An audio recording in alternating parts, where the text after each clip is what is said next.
मानव भूगोल की प्रमुख विचारधाराओं की चर्चा करें। तो इसका प्रमुख विचारधारा तो 3 है और तीनों जो है बहुत ज़्यादा इम्पोर्टेंट है, VBI है और हर बार ये पूछता है एग्ज़ाम में। तो आप लोग इसको ज़रूर पढ़िएगा, एक ना एक ज़रूर इससे पूछता है। 3 है तो 3 में से 1 या 2 पूछता है या अंतर दे देता है, ठीक है। तो इसको हम लोग जानते हैं उत्तर। मानव भूगोल की प्रमुख विचारधाराओं का वर्णन हम निम्नलिखित रूपों में कर सकते हैं। तो क्या है पहला क्या है, नियतिवाद या पर्यावरणीय निश्चयवाद। नियतिवाद को ही हम लोग निश्चयवाद के नाम से भी जानते हैं। पॉइंट बाय पॉइंट इसको पढ़ेंगे। यह एक प्राचीन विचारधारा है जिसमें प्रकृति को श्रेष्ठ माना जाता है। इसमें क्या है, प्रकृति को श्रेष्ठ माना जाता है। दूसरा पॉइंट इसमें, जब प्रौद्योगिकी का स्तर निम्न था तब मनुष्य प्रकृति के आदेशों के अनुसार अपने आप को ढालने के बाध्य था। इस प्रकार के अनन्य क्रिया को नियतिवाद कहा जाता है, यानी कि इस प्रकार की प्रतिक्रिया को ही नियतिवाद कहा जाता है। इस विचारधारा के समर्थक फ्रेडरिक रेडजल थे। तो ये ऑब्जेक्टिव में पूछता है कि इसके नियतिवाद के या निश्चयवाद के समर्थक कौन थे, तो फ्रेडरिक रेडजल थे, ठीक है। तो ये जरूर इसको याद रखिएगा, ये ऑब्जेक्टिव में पूछा जाता है। आगे क्या, दूसरा इसका संभववाद। इस विचारधारा में मनुष्य प्रकृति या पर्यावरण में परिवर्तन करने में सक्षम होता है।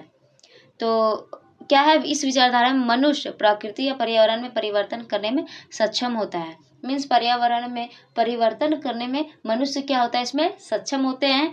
दूसरा पॉइंट इसमें, संभववाद विचारधारा में मनुष्य प्रकृति का दिया हुआ अनेकों अवसरों का उपयोग अपने इच्छा अनुसार तकनीकी की सहायता से कर सकता है।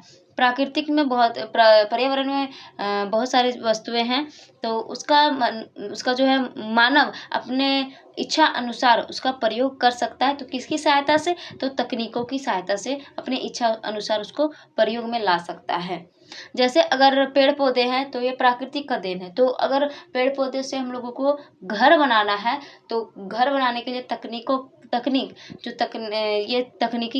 का सहायता लेना पड़ेगा। तो इसका क्या, देखिए यहाँ बोला जा रहा है प्रकृति का दिया हुआ अनेकों अवसरों का उपयोग अपने इच्छा अनुसार कर सकता है। तो मनुष्य अपने इच्छा अनुसार प्रकृति का दिया हुआ चीज का प्रयोग कर सकता है। आगे क्या है, इस विचारधारा के समर्थक वेडाल डी ला ब्लास थे। तो इसके विचारधारक कौन थे, धारा के समर्थक कौन थे, तो वेडाल डी ला ब्लास थे।